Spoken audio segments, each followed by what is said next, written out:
Hello friends, ചരിത്രാതീത കാലം മുതൽക്കേ ഭരണസിരാ കേന്ദ്രമായിരുന്ന ഡൽഹിയിലെ ഒരുപാട് രാജാക്കന്മാരുടെയും സുൽത്താൻമാരുടെയും ഒക്കെ പുരാതന നിർമ്മിതികൾ ഉൾപ്പെടുന്ന കുത്തബ് മിനാർ കോംപ്ലക്സും മിനാറും ഒക്കെയാണ് ഇന്നത്തെ വീഡിയോ. മിനാർ കോംപ്ലക്സിലേക്കുള്ള ടിക്കറ്റ് കൗണ്ടറാണിത്. 35 രൂപയാണ് ഇവിടുത്തെ എൻട്രി ഫീസ്. നമ്മൾ നേരത്തെ എത്തിയത് കൊണ്ട് ഇവിടെയൊക്കെ ഓപ്പണായി വരുന്നതേ ഉള്ളൂ. എൻട്രൻസിന്റെ തൊട്ടടുത്തായി കാണുന്ന ഇത് മുഗൾ ഗാർഡനും സഞ്ചാരികൾക്കായുള്ള സത്രവുമായിരുന്നു. ഡൽഹി ഭരിച്ചിരുന്ന മുഗൾ അടിമവംശ സുൽത്താൻമാരുടെയും അതിനു മുന്നേ ഭരിച്ചിരുന്ന രാജാക്കന്മാരുടെയും ഒക്കെ ഒരുപാട് നാളത്തെ കഥ ഈ കോംപ്ലക്സിന് പറയാനുണ്ട്. യുദ്ധങ്ങളുടെയും കീഴടക്കലുകളുടെയും കുതന്ത്രങ്ങളുടെയും ബൃഹത് നിർമ്മിതികളുടെയും ഒക്കെ നീണ്ട കഥ. ഈ മിനാർ കോംപ്ലക്സിലെ ഏറ്റവും പ്രധാനപ്പെട്ട ഭാഗം കുത്തബ് മിനാറാണ്. രജപുത്ര രാജവംശത്തിലെ രാജാവായിരുന്ന പൃഥ്വിരാജ് ചൗഹാനെ ഗോരി വംശത്തിലെ മുഹമ്മദ് ഗോരി കീഴടക്കിയതിന്റെ സ്മാരകമായി ഗോരയുടെ വൈസ്രോയിയും അടിമവംശത്തിലെ ആദ്യ സുൽത്താനുമായിരുന്ന കുത്തബ്ദീൻ ഐബക് AD 1192 പണി കഴിപ്പിച്ചതാണ് കുത്തബ് മിനാർ. 5 നിലകളിലുള്ള മിനാറിന്റെ 1-ാം നില ഐബക്കും ബാക്കി 3 നിലകൾ ഐബക്കിന്റെ പിൻഗാമിയായിരുന്ന ഇൽത്തുമിഷുമാണ് പൂർത്തിയാക്കിയത്.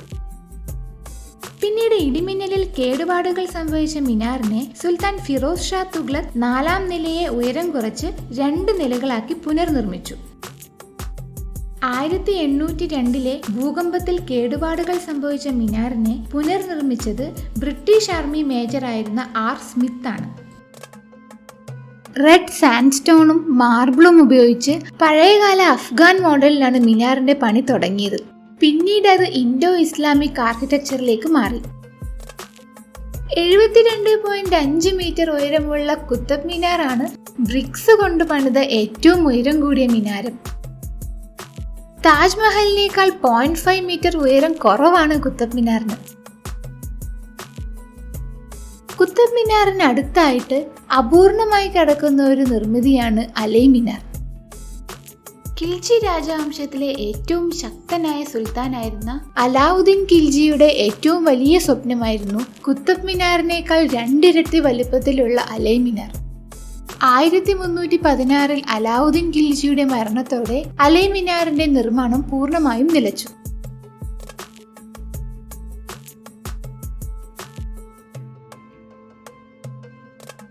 അടിമവംശത്തിലെ 2-ാമത്തെ സുൽത്താനും കുത്തബ്ദീൻ ഐബക്കിന്റെ മരുമകനുമായ ഷംസുദ്ദീൻ ഇൽത്തുമിഷിന്റെ ശവകുടീരമാണ് മിനാർ കോംപ്ലക്സിലെ മറ്റൊരു നിർമ്മിതി. AD 1236 അന്തരിച്ച ഇൽത്തുമിഷിനു വേണ്ടി അദ്ദേഹം തന്നെ 1235 പണി കഴിപ്പിച്ചതാണ് ഈ ടോംബ്. മിനാർ കോംപ്ലക്സിന്റെ വടക്ക് പടിഞ്ഞാറ് ഭാഗത്ത് ക്വാവത്തുൽ ഇസ്ലാം മോസ്കിന്റെ സമീപത്തായിട്ടാണ് ഈ ശവകുടീരം ഉള്ളത്. ഡൽഹിയിലെ തന്നെ ആദ്യത്തെ ശവകുടീരങ്ങളിൽ ഒന്നാണിത്. ഇതിന്റെ കവാടം റെഡ് സാൻഡ്സ്റ്റോണിൽ ഇസ്ലാമിക് ആർക്കിടെക്ചറിൽ ഉണ്ടാക്കിയതാണ്. പഴയകാല അറബി അക്ഷരങ്ങളും ഒരുപാട് കൊത്തുപണികളും കവാടത്തിൽ നമുക്ക് കാണാം. മാർബിളിൽ കൊത്തിയുണ്ടാക്കിയ കല്ലറയുടെ മാതൃകയാണിത്. യഥാർത്ഥ കല്ലറ 20 അടി താഴെയാണ്. പണ്ടെങ്ങോ നശിച്ചുപോയ മേൽക്കൂരയെ താങ്ങി നിർത്തുന്ന സ്ട്രക്ചറുകൾ ഇപ്പോഴും കാണാം.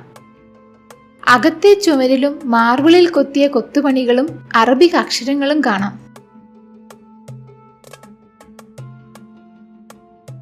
മിനാറിന്റെ പുറകുവശത്തായി L ഷേപ്പിൽ കാണുന്ന ഈ നിർമ്മിതിയാണ് അലാവുദ്ദീൻ ഖിൽജിയുടെ ശവകുടീരവും മദ്രസയും.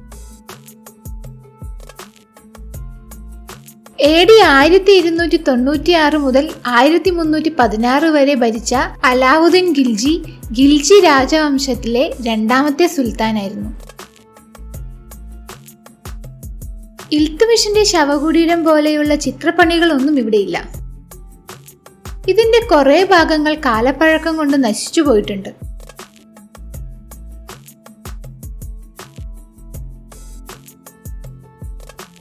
ഇതാണ് ഖിൽജിയുടെ കല്ലറ. ഖിൽജിയുടെ നടക്കാതെ പോയ സ്വപ്നമായിരുന്ന അലൈ മിനാറിന്റെ തൊട്ടടുത്താണ് ശവകുടീരം പണിതിട്ടുള്ളത്.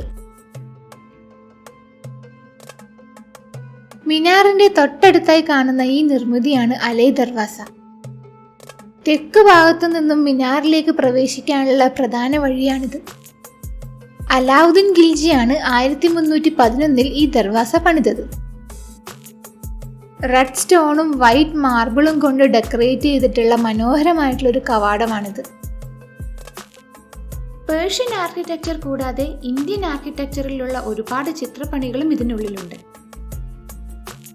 ഇതേപോലെ 4 പണിയാനുള്ള പ്ലാൻ ഖിൽജിക്ക് ഉണ്ടായിരുന്നെങ്കിലും 1316 ഖിൽജി മരണപ്പെടുമ്പോൾ അലൈ ദർവാസയുടെ പണി മാത്രമേ പൂർത്തിയായിരുന്നുള്ളൂ.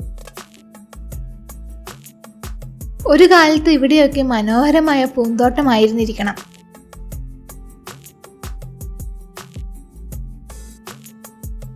തകർന്നു കിടക്കുന്ന ഈ അവശിഷ്ടങ്ങൾ ഖാവത്തുൽ ഇസ്ലാം മോസ്കിൻ്റെതാണ്.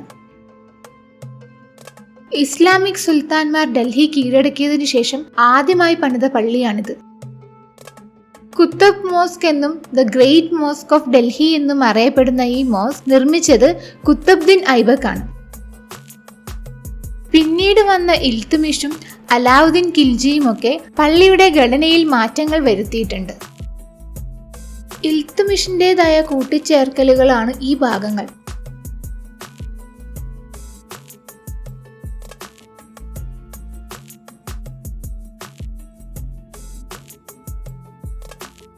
പള്ളി പണിയുന്നതിന് മുന്നേ ഉണ്ടായിരുന്ന അമ്പലങ്ങളുടെ ഭാഗങ്ങളും തൂണുകളും ഒക്കെ ഇപ്പോഴും ഇവിടെ കാണാം. തൂണുകളും തൂണിലെ കൊത്തുപണികളും ഒക്കെ ഹൈന്ദവ ബുദ്ധിസ്റ്റ് രീതിയിലുള്ളതാണ്. പള്ളി പണിയുന്നതിനു മുമ്പ് ഇവിടം ഒരു അമ്പലമായിരുന്നെന്ന് 14-ാം നൂറ്റാണ്ടിലെ അറബി സഞ്ചാരിയായിരുന്ന ഇബ്നു ബത്തൂത്ത രേഖപ്പെടുത്തിയിട്ടുണ്ട്. ആർക്കിയോളജിക്കൽ സർവേ ഓഫ് ഇന്ത്യയുടെ റിപ്പോർട്ട് പ്രകാരം മറ്റ് അമ്പലങ്ങൾ പൊളിച്ച അവശിഷ്ടങ്ങളും പള്ളിയുടെ നിർമ്മാണത്തിനായി ഉപയോഗിച്ചിട്ടുണ്ട്. മേൽക്കൂരയിലും പ്രാചീന ഇന്ത്യൻ ആർക്കിടെക്ചർ നമുക്ക് കാണാം. ഡൽഹിയിലെ പ്രസിദ്ധമായ അയേൺ പില്ലർ ഈ പള്ളിയുടെ മുറ്റത്താണുള്ളത്. AD 402 വിക്രമാദിത്യ മഹാരാജാവ് മധ്യപ്രദേശിലെ ഉദയഗിരിയിൽ സ്ഥാപിച്ചു എന്ന് കരുതപ്പെടുന്ന ഈ അയേൺ പില്ലർ അനങ്പാൽ മഹാരാജാവ് 10-ാം നൂറ്റാണ്ടിലാണ് ഇവിടെ ഉണ്ടായിരുന്ന വിഷ്ണു ക്ഷേത്രത്തിലേക്ക് മാറ്റി സ്ഥാപിച്ചത്. 6511 കിലോ ഭാരം വരുന്ന ഈ പില്ലറിൽ സംസ്കൃത ബ്രാഹ്മി ലിപികളിലുള്ള എഴുത്തുകളുണ്ട്. മുഗൾ സുൽത്താനായിരുന്ന ഹുമയൂണിന്റെ കാലത്ത് 16-ാം നൂറ്റാണ്ടിൽ സ്ഥാപിച്ച ഇമാം സാഹിബിന്റെ ഒരു ശവകുടീരവും ഈ കോംപ്ലക്സിനകത്തുണ്ട്. സിക്കന്ദർ ലോധിയുടെ കാലത്ത് തുർക്കിയിൽ നിന്നും ഇന്ത്യയിലേക്ക് വന്ന മുസ്ലിം പണ്ഡിതനായിരുന്നു ഇമാം സാമിൻ എന്നറിയപ്പെട്ടിരുന്ന മുഹമ്മദ് അലി. ഈ ശവകുടീരത്തിന് കോംപ്ലക്സിനകത്തെ മറ്റ് സ്മാരകങ്ങളുമായി ബന്ധമൊന്നുമില്ല. ഡൽഹിയുടെ ചരിത്രത്തിന്റെ ഒരു പ്രധാന ഏട് തന്നെയാണ് കുത്തബ് മിനാർ. യുദ്ധകാഹളങ്ങളുടെയും പ്രാർത്ഥനകളുടെയും ആർക്കിടെക്ചറൽ വണ്ടറുകളുടെയും ഒക്കെ ചരിത്രം കൂടിച്ചേരുന്ന ഒരു അപൂർവ സ്മാരകമാണിവിടം. ഡൽഹിയുടെ മറ്റൊരു ചരിത്ര പ്രധാന വീഡിയോയുമായി വീണ്ടും കാണാം. Bye bye.